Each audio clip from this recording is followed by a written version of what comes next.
Ya, pertama kita tahu bahwa binomo ini tidak akan memberikan uangnya. Nah, itu benar sekali. Dan binomo itu berhasil yang tidak dalam waktu cepat saja akhirnya tergiur ilegal dan masuk dan terjebak dalam penipuan hingga menyebabkan gagalnya tujuan investasi.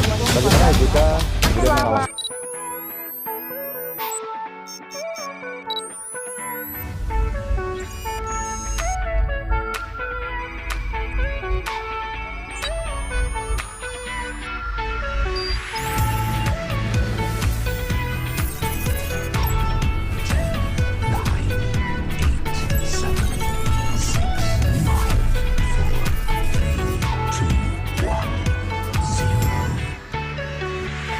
Bismillahirrahmanirrahim.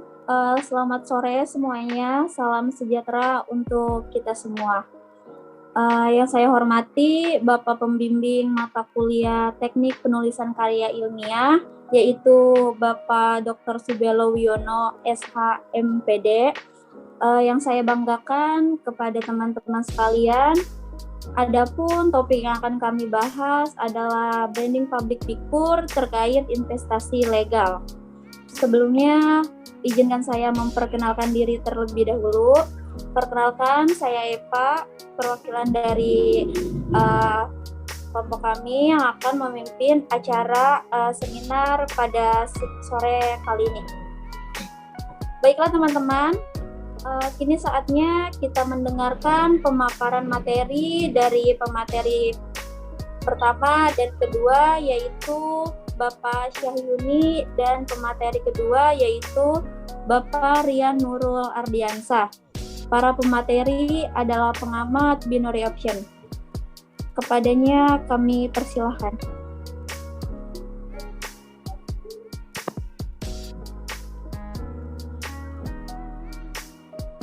Oke, terima kasih buat MC dan juga para peserta yang hadir pada sore hari ini. Di sini kita akan membahas sedikit topik, yaitu tentang branding public figure di investasi ilegal.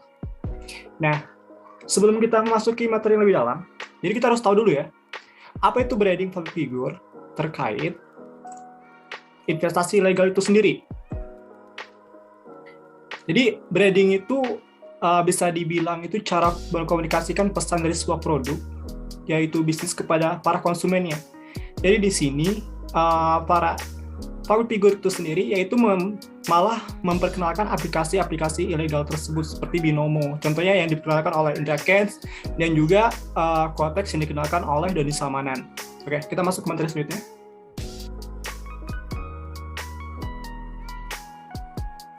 Oke, di sini kita akan, sebelum lebih dalam lagi, kita akan membahas dulu latar belakang tentang investasi ilegal itu sendiri. Nah, investasi dalam masyarakat umumnya sering dikenal atau sering disebut penanaman modal. Jadi investasi ini merupakan komitmen penanaman sejumlah dana dan suatu dari aset selama beberapa periode pada masa mendatang. Jadi dalam Indonesia itu sendiri, Indonesia adalah negara yang berkembang ya teman-teman. Jadi dapat dibilang bagaimanapun, jadi cenderung dalam investasi ilegal Indonesia itu banyak sekali. Ya bisa dibilang tingkatan itu lebih tinggi dibanding negara maju. Kenapa? Ya bisa dilihat sendiri karena mudah sekali masuknya investasi ilegal itu di Indonesia. Ya kayak investasi ilegal seperti Binomo dan juga Quotex itu sendiri. Karena mereka itu tidak terdaftar di lembaga OJK atau Otoritas Jasa Keuangan. Dan belakangan ini, seperti Binomo dan Quotex ini memakan banyak korban dalam investasinya. Yaitu udah bisa dilihat di Indonesia sendiri ya. Itu dari Maret 2022 tadi, Kominfo itu sudah memblokir 3.017 konten investasi bodong, yaitu melalui TikTok, YouTube, dan media sosial lain sebagainya. Dan perlu diketahui, teman-teman, dari tahun 2011 sampai tahun 2021, itu sekitar 117 triliun. Itu dana investasi ilegal di Indonesia. Ya, bisa dibilang itu sangat banyak sekali, dan banyak memakan korban. Dan modusnya tuh berbagai macam. Ada melalui media online, ada mungkin secara langsung, dan mereka itu pun ciri-cirinya tuh ada berbagai macam. Jadi di sini saya akan menyampaikan ciri-ciri dari investasi itu ada berbagai macam ya. Di sini ada 5, saya ringkas. Yaitu pertama, menjanjikan keuntungan dan tak wajar dalam waktu yang cepat. Gitu. Jadi yang kedua itu menjanjikan bonus dan perekrutan anggota baru. Yang ketiga, memanfaatkan tokoh masyarakat, agama, publik figur untuk menarik minat investasi itu. Jadi mereka itu dibayar, teman-teman ya. Nah, ada yang terjun secara langsung, ada yang tidak terjun secara langsung. Gitu. Yang keempat, menyatakan bebas risiko. Dalam menyatakan bebas risiko ini gimana? Jadi, dia tuh diiming-imingin, kalau ente join ke investasi yang ane ikutin, ente mendapatkan keuntungan lebih besar. Dijamin nggak akan rugi gitu. Nah, yang kelima, legalitasnya tidak jelas. Dan seperti izin usaha dan juga kelembagaan yang tidak punya izin usaha, yang melakukan kegiatan yang tidak sesuai dengan usaha yang dimiliki, yang tidak terdaftar dalam OJK itu sendiri. Jadi itu kayak mereka itu udah nggak punya izin, tapi dia tetap aja menjalankan investasi itu. Itu sangat banyak di Indonesia. Jadi ada juga beberapa faktor yang menyebabkan terjadi kasus investasi ilegal di Indonesia. Yang pertama itu dari sisi pelakunya. Karena semakin berkembangnya teknologi, itu memudahkan para pelaku untuk membuat aplikasi, website, dan juga penawaran melalui media sosial. Mereka juga bisa melakukan promosi digital melalui server luar negeri hingga sulit untuk terlacak. Ya, seperti kita ketahui bahwa seperti Binomo dan juga Kotex itu bukan dari Indonesia, teman-teman. Itu tuh berasal dari luar negeri juga. Yang kedua, itu dari lingkungan masyarakatnya. Banyak orang yang belum memahami kiat-kiat investasi. Jadi orang itu sosok tahu aja gitu, mereka ikutan gitu, ikut trading, ikutan kayak ikut Binomo, Kotex, mereka kayak ikut-ikutan aja. Baru mulai investasi, udah mungkin hasilnya baru berapa dapatnya, ya dipamerkan aja. Dari situ sisi masyarakat banyak yang kurang tahu, banyak kurang edukasi tentang investasi ilegal tersebut dan investasi itu sendiri. Jadi mereka malah terjunnya salah kiprah, malah ke investasi ilegal gitu. Nah, bisa dilanjut lagi untuk slide selanjutnya. Oke, kita di sini akan membahas motifnya. Di sini, teman-teman dapat lihat sendiri, itu ada 3 motif. Yang pertama, motif mendapatkan keuntungan, motif sebagai mata pencarian, motif sebagai terkenal atau menjadi influencer. Oke, di sini saya akan menjelaskan dahulu sedikit tentang motif. Jadi, motif dari investasi ilegal itu banyak sekali, teman-teman ya. Jadi, motif ini adalah kegiatan didasarkan oleh kegiatan perbuatan sehingga seorang dapat melakukan tindakan, yaitu tentu tindakan yang baik ya atau positif maupun tindakan yang negatif. Ya seperti contohnya influencer atau menjadi afiliator sebuah aplikasi trading. Dalam kasus ya banyak sekali yang udah menjadi kayak influencer yang terjerat dalam kasus Indra Kents dan juga Doni Salmanan. Jadi para afiliator tersebut mendapatkan keuntungan yang lebih besar dari aplikasi trading tersebut. Ya bisa dibilang ya kayak mendapatkan ya lebih dari miliaran lah dari aplikasi itu. Seperti kita contohkannya kayak Indra Kents dan Doni Salmanan. Ya mereka itu bisa mendapatkan keuntungan hingga 70% hingga 80%-an gitu dari aplikasi binary option tersebut. Yang di sini kita akan membahas pertama itu motif mendapatkan keuntungan. Kalau bisa dilihat atau kalian bisa cerna sendiri, itu mendapatkan keuntungan itu bagaimana ya? Jadi gini, yang keuntungan yang sangat besar yang mereka dapatkan, sehingga itu menemukan daya tarik tersendiri bagi mereka untuk melakukan tindakan tersebut, gitu. Bahkan mereka tuh tidak ragu sendiri untuk mengajak teman-teman mereka, kerabat sejawat mereka, dan juga keluarga mereka untuk terjun langsung kepada investasi itu. Tujuannya apa? Ya mereka mendapatkan keuntungan sendiri. Jadi keuntungan 70% untuk mereka dan 30% untuk aplikasi tersebut, gitu. Jika loss terjadi. Nah, yang kedua itu motif sebagai mata pencarian. Ya, dari para afiliator ini sudah menyajikan lah dari binary option tersebut sebagai mata pencarian. Karena keuntungan yang masuk mereka itu 70%, teman-teman. Jadi, saya contohkan gini. Misalkan saudara Tioni mempunyai uang 100 juta, gitu. Dan dia terjun ke dunia investasi Binomo. Nah, di investasi Binomo tersebut, saudara Tioni itu loss semuanya, gitu. Jadi 100 juta itu 70% itu masuk ke tangan saya gitu. Dan 30% itu masuk aplikasinya. Jadi 70 juta masuk ke saya, 30 jutanya itu masuk ke aplikasi tersebut gitu, teman-teman. Jadi sehingga tidak heran para afiliator itu menjadikan binary option itu sebagai mata pencarian mereka. Nah, yang ketiga, ini motif menjadi terkenal atau menjadi influencer. Nah, yang jadi terkenal itu karena apa ya? Karena para afiliator ini mencari keuntungan sebanyak-banyaknya dari binary option ini. Mereka terkenal dengan pamer harta kekayaan gitu. kalau pamer harta kekayaan itu bukan hanya di Indonesia saja teman-teman ya. Jadi di luar negeri itu banyak juga, seperti di Amerika, di Singapura, di Malaysia itu mereka banyak juga. Dan di Indonesia ini baru-baru saja kalau misalkan kayak memamerkan harta, contohnya tuh seperti Indra Kenza, wow murah banget gitu kan. Nah seperti itu, kalau itu tuh disebut sebagai crazy rich gitu, crazy rich asal Medan lah. Terus tuh kayak Doni Salmanan itu crazy rich asal Bandung gitu. Jadi mereka itu menyusun diafragma dari sebuah aplikasi seperti YouTube dan TikTok juga, karena meningkatkan viewers dan juga followers mereka gitu. Dia tahu lah orang Indonesia bagaimana, dan konten-konten kayak pamer kekayaan itu wah pasti kayak wah sombong banget, semakin banyak hujat semakin banyak followersnya gitu teman-teman. Ya bisa dibilang bahkan afiliator tersebut tuh hingga masuk ke acara televisi, kayak acara televisi yang kemarin yang hingga membuat para ditjen pajak itu malah terjun langsung untuk menelusuri dari mana sumber pendapatan mereka ini gitu. Oke, boleh lanjut selanjutnya. Nah, oke teman-teman. Di sini investasi ilegal yang tidak terdaftar di OJK. Jadi di sini saya mengambil dua contohnya, yaitu Binomo dan Quotex. Mungkin saya lebih menghemat waktunya, saya akan membahas tentang Binomo saja teman-teman. Nah, kalau di Binomo ini merupakan platform trading online. Platform ini menyediakan berbagai pilihan aset perdagangan. Untuk mendapatkan kebutuhan perdagangan ini, terlebih dulu contohnya ataupun pelaku ternyata harus membuat akun. Jadi saya tuh cerita sedikit, saya pernah terjun di dunia Binomo ini. Nah di sini kita membuat akun. Pertama tuh kita dikasih akun demo teman-teman, sekitar $1,000. Nah, jadi $1,000 itu kita gunakan untuk belajar dulu gitu, untuk misalkan cut and loss-nya misalkan 50-50. Jadi menang di sini itu 50-50 teman-teman, bukan sekedar analisis. Jadi analisis di sini itu tuh cuma ibaratkan tuh kayak apa ya, covernya aja gitu analisis itu. Padahal kenyataannya tidak seperti itu teman-teman. Nah, kalau tentang binary option Binomo ini, belakangan ini merupakan sangat ramai dibicarakan di tanah air karena ini dipiralkan oleh Indra Kents sendiri kan teman-teman. Nah, platform ini dianggap menggunakan skema money games dan banyak korban yang mengakui rugi besar usai mencoba rezeki di platform ini. Jadi korban di sini itu udah puluhan ribu teman-teman, udah miliaran lah. Ada yang satu korban itu sampai 2 miliar sampai 5 miliar, ada bahkan sampai sampai gila, ada juga udah jual tanah, jual rumah segala macam, mungkin udah hutang-hutang lah gitu kan gitu.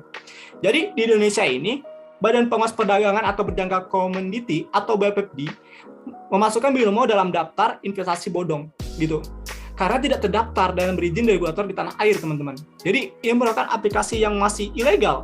Bahkan sekarang kalian dapat cek sendiri itu di Google, itu situsnya udah diblokir oleh Kementerian Komunikasi dan Informatika atau Kominfo. Ya, tetapi itu baru-baru saja teman-teman sejak terjadinya kasus pelaporan terhadap Indra Kents tersebut. Jadi aktivitas platform Binomo itu tidak dikatakan sebagai trading karena ada barang yang diperdagangkan di sana, teman-teman.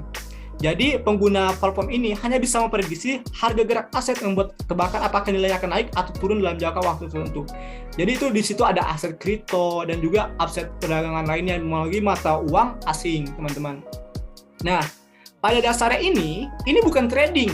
Jelas lagi ingat ya, bahwa Binomo ini bukan trading karena tidak ada barang yang diperdagangkan di sana. Hanya berapa menit dan jam ke depan harga naik atau turun gitu teman-teman. Kalau naik kita dapat untung, kalau turun kita yang rugi atau loss gitu. Jadi kita harus bisa ngambil cut and loss-nya di situ. Nah, di sini merupakan kegiatan tebak-tebakan. Jadi kayak ibaratkan hoki-hokian aja, 50-50 yang tadi saya bilang, 50-50% gitu. Jadi prediksi yang berkaitan dengan nilai trading ini apakah benar atau salah gitu teman-teman. Dan bisa dibilang juga harga tersebut bukan berasal dari aktivitas realnya gitu.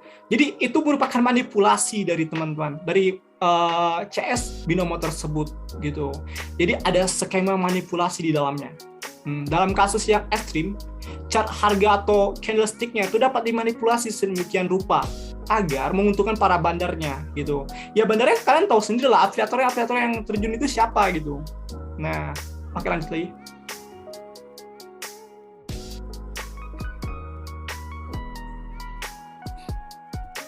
Baik, untuk selanjutnya akan dijelaskan oleh saya selaku materi kedua.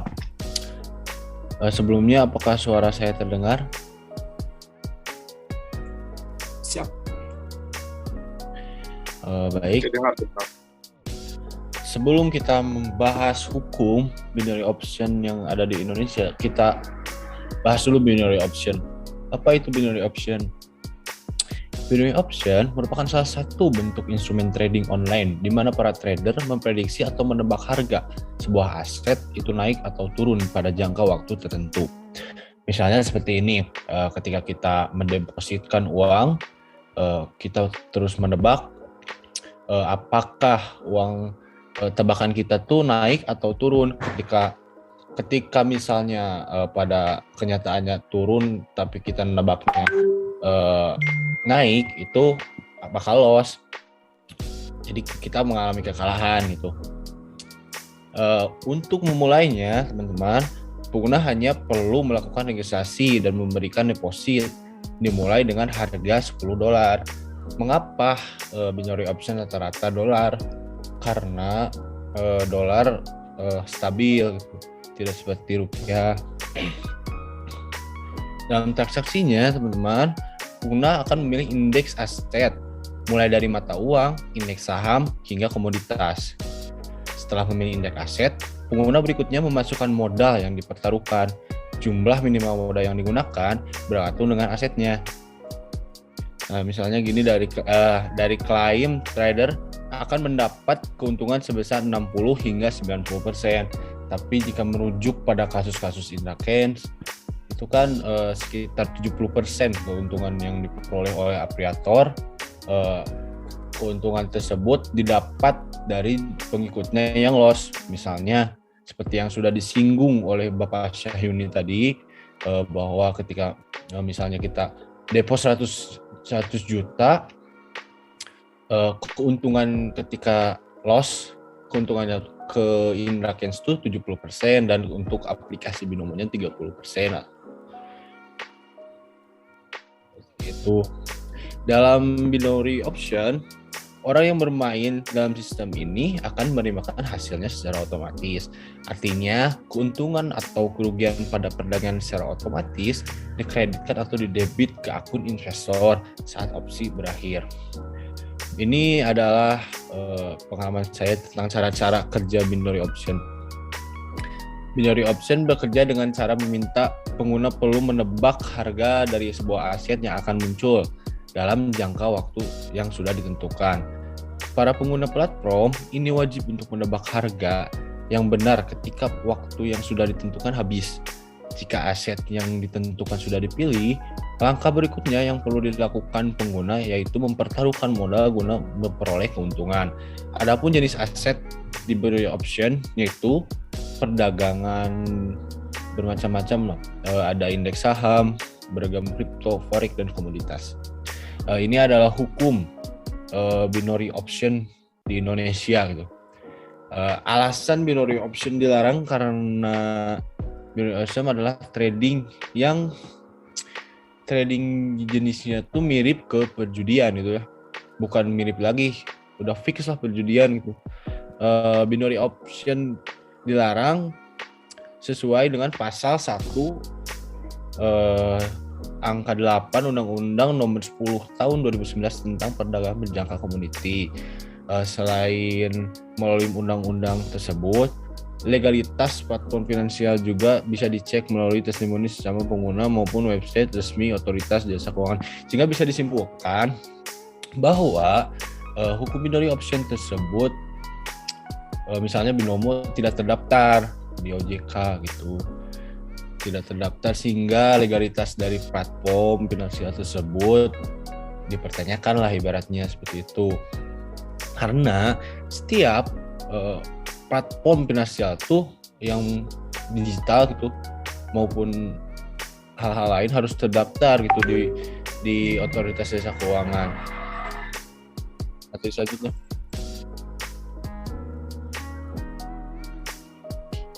Selanjutnya lagi.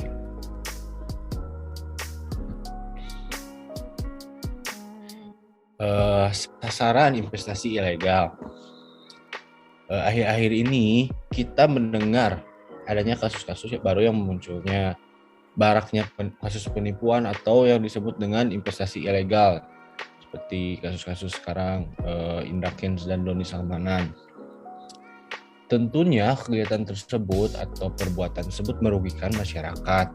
praktik investasi ilegal menjanjikan masyarakat dan konsumen mendapat keuntungan atau bunga tetap pada setiap bulannya, itu tuh kayak apa ya, menjerumuskan lah ibaratnya, membranding seolah-olah pasti gitulah investasi tersebut.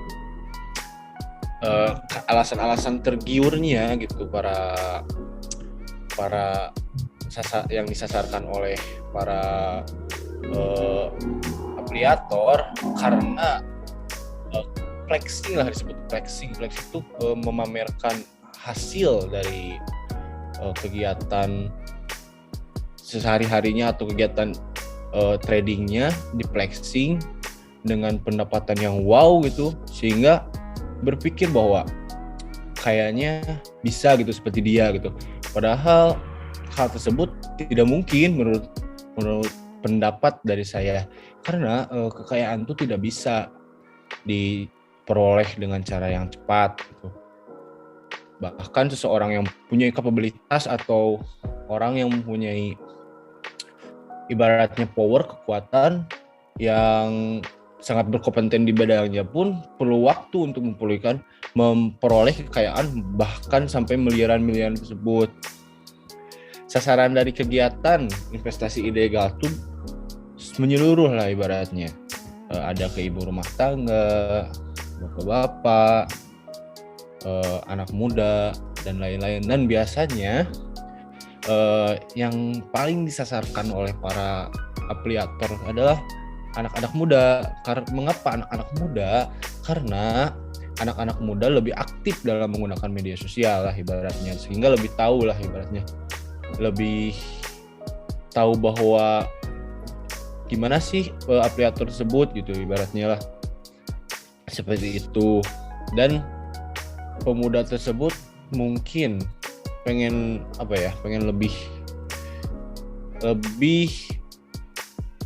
membuka diri lah, kayak pengen jadi crazy rich lah ibaratnya, kayak sama yang diidolakannya gitu. Lanjut.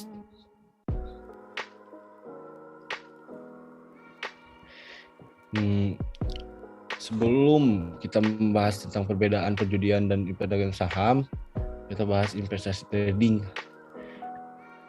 Trading diartikan sebagai kegiatan menukar mata uang yang satu dengan mata uang yang lainnya secara terus-menerus untuk mendapatkan keuntungan.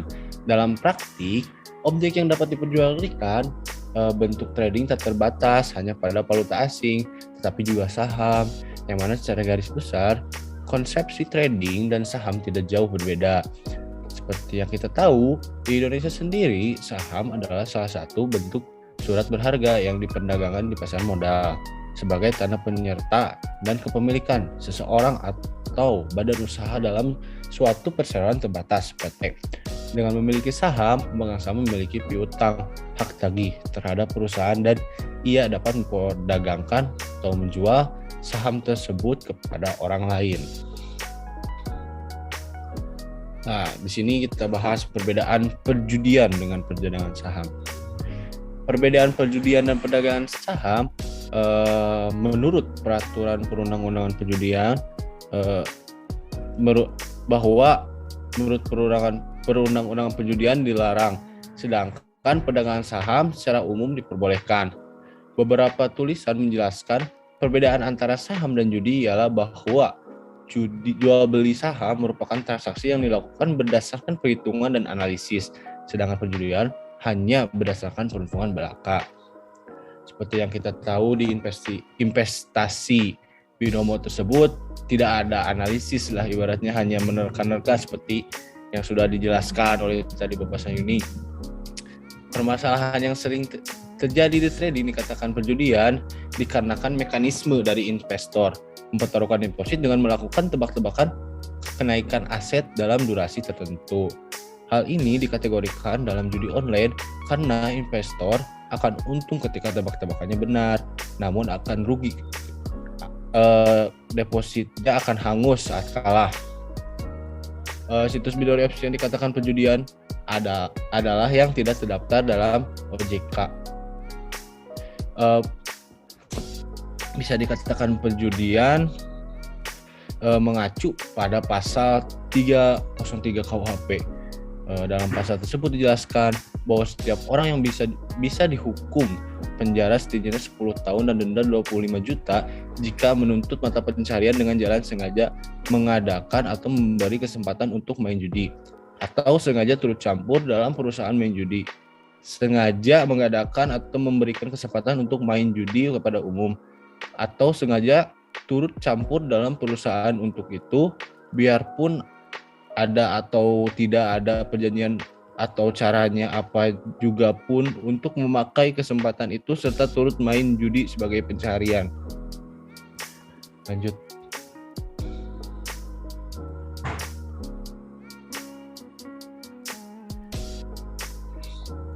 Ya, ini seperti yang sudah disinggung tadi, kenapa trading dapat dikatakan perjudian, karena ada dua unsur lah ibaratnya.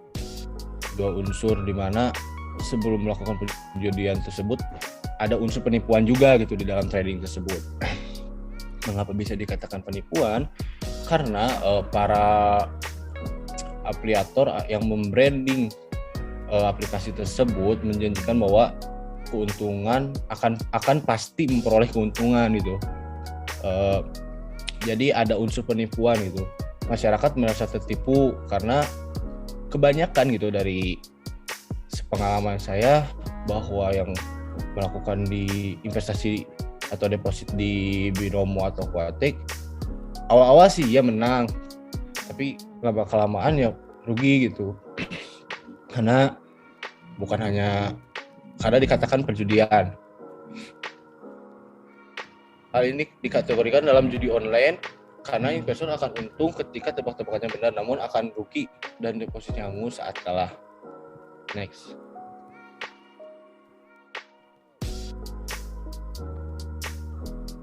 Baiklah, kita telah mendengarkan pemaparan materi dari pemateri 1 dan pemateri 2 ya teman-teman. Sangat unik dan bermanfaat ya. Selanjutnya saya akan serahkan kepada Notulen untuk membuka sesi pertanyaan. Baik, terima kasih kepada moderator yang telah memberikan kesempatan kepada saya untuk membuka forum diskusi ini. Baik, kepada para hadirin dipersilakan untuk bertanya. Silahkan. Baik, saya akan bertanya kepada Bapak Syahyuni. Seperti yang tadi Bapak katakan, pasal 303 KUHP tentang perjudian itu tidak diperbolehkan dalam hukum Indonesia. Pertanyaan saya, menurut Bapak perjudian itu apakah boleh atau tidak? Jika boleh berikan alasannya dan jika tidak berikan alasannya. Terima kasih Bapak. Baik, terima kasih kepada Saudara Trioni yang telah menanyakan. Baik, kepada hadirin yang lain, apakah ada yang ingin disampaikan atau ditanyakan kepada para pemateri pada hari ini? Ya, saya izin bertanya untuk Bapak Rian.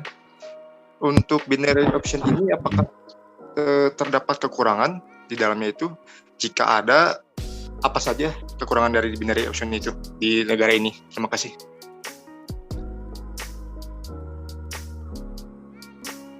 Baik, terima kasih. Saya akan melanjutkan.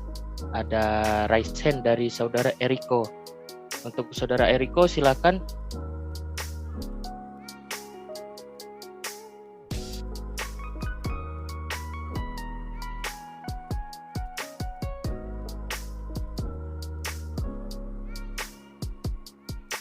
Oke, telah dibagikan di forum chat yang akan saya bacakan. Menurut Bapak Syahyuni, apa perbedaan antara investasi dan binary option? Seperti itu, dan terima kasih untuk para hadirin yang telah bertanya. Selanjutnya saya serahkan kepada pemateri untuk menjawab pertanyaan para hadirin. Kepada pemateri dipersilahkan. Baik, terima kasih atas pertanyaannya. Itu pertanyaan sangat menarik sekali buat teman-teman semuanya. Oke, di sini saya akan menjawab pertanyaan dahulu dari Saudara Tioni Soleh. Yaitu tadi pertanyaannya yang saya catat, ya apakah judi itu boleh atau tidak? Jika boleh berikan alasan, jika tidak sebutkan alasannya. Begitu kan tadi? Oke. Nah, di sini saya ingin menjawabnya dari pandangan saya sendiri. Tentu judi itu sangat tidak boleh, teman-teman. Kenapa tidak boleh? Ya, seperti dalam agama kita, judi itu adalah perbuatan yang haram, bukan? Karena situ kita memtaruhkan sesuatu antara uang ataupun barang juga. Nah, dalam perjudian, ini ada tindak pidananya. Itu sudah dijelaskan seperti yang disebutkan oleh saudara pemateri kedua kita di Nurul Rian, yang sudah diatur dalam pasal 303 KUHP. Dalam pasal 27 ayat 1 dan pasal 45 ayat 1 Undang-Undang Nomor 11 tahun 2008. Nah, dari efek perjudian ini juga mengakibatkan kerugian bagi korban. Jadi bukan hanya untuk korban saja, teman-teman. Jadi untuk keluarga juga mengalami kerugian itu sendiri. Mungkin dari efek perjudian itu bisa saja dia jual rumahnya, jual juga kendaraannya, mungkin dia berhutang, itu mengakibatkan kerugian yang besar. Nah, jika dia menang, dia akan mendapatkan keuntungan. Oke, keuntungan itu sangat sesaat, teman-teman. Jadi uang yang dari judi itu biasanya cepat sekali habisnya karena uang panas katanya. Dan juga kalau dia dalam hal perjudian itu dia kalah, itu malah menimbulkan rasa penasaran lagi. Dia semakin ingin mencoba menggali, bahkan itu membuat ketagihan, teman-teman. Oke, sekian itu jawaban dari pertanyaan Tioni Soleh. Oke, saya lanjut ke pertanyaan kedua tadi yang disampaikan oleh saudara Eriko. Yang saya dapat tadi pertanyaannya, apa perbedaan binary option dan investasi? Nah, kita di sini sedikit membahas dulu, teman-teman. Apa itu investasi dan apa itu binary option? Jadi investasi itu ya bisa saya kategorikan seperti kalian investasi saham. Nah, di saham, contohnya di perform yang ibaratkan udah resmi di OJK. Jadi saya contohkan di sini adalah Indoframer. Jadi saya pengguna Indoframer juga. Di situ kan bisa berinvestasi, udah resmi di OJK, kalian bisa berinvestasi saham, kripto, dan juga lain-lainnya. Di situ kalau kalian bisa beli saham, contohnya saham BCA nih ya.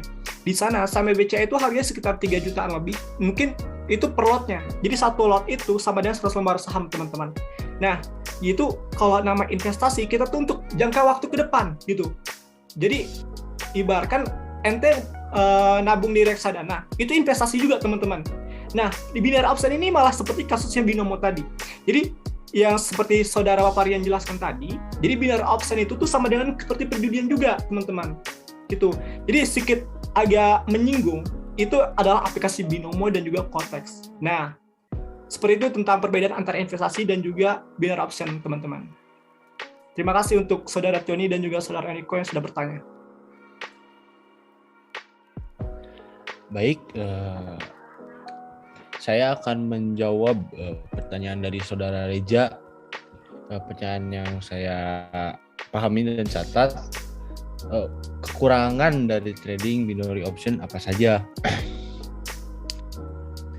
Yang pertama, binary option di Indonesia masih dipertanyakan legalitasnya karena tidak pasti dan tidak terdaftar juga di binomo di OJK. Seperti yang kita tahu bahwa binary option di Indonesia ada banyak, cuman yang ada juga yang terdaftar di OJK. Cuman yang karena kita membahasnya tentang kasus-kasus yang sedang ya kita bahasnya tentang binomo. Nah, kalau melihat dari kasus tersebut, binomo tidak terdaftar dari OJK maupun Kuatek juga tidak terdaftar, sehingga belum jelas di Indonesia pun seperti yang kita tahu gitu. Hal tersebut izinnya masih dipertanyakan lah ibaratnya, sehingga tidak legal. Terus kekurangannya dari trading binary option itu karena mekanismenya. Seperti kita merujuk pada di binomo atau Quatex, seperti yang saya sudah jelaskan tadi bahwa di dalamnya terdapat unsur perjudian dan penipuan. Kenapa bisa dikatakan penipuan? Karena branding dari afiliator atau branding dari para brand ambassadornya binomo atau Quatex yang mempromosikan aplikasi tersebut seolah-olah memperoleh 100% kemenangan, padahal tidak seperti itu. Gambling banget pokoknya, layaknya bermain judi lah ibaratnya. Misalnya kita contohkan atau samakan, dianalogikan lah ibaratnya dengan bermain judi dari bakarat lah, misalnya memilih antara player dan banker. Ketika kita memilih player dan kartu menangnya di banker, maka kita akan loss. Sama halnya seperti itu di dalam dalam binary option kasus di binomo tersebut. Seperti bisa dikatakan perjudian karena di dalamnya ada seperti itu, dan bisa dikatakan penipuan karena branding yang dibawakan oleh afiliator atau brand ambassador tersebut. Mungkin segitu. Apakah ada yang kurang?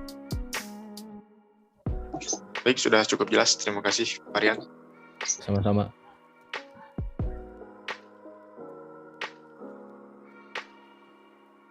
Wah, terima kasih para pemateri yang sudah menjawab pertanyaannya ya. Sangat mudah dipahami ya teman-teman.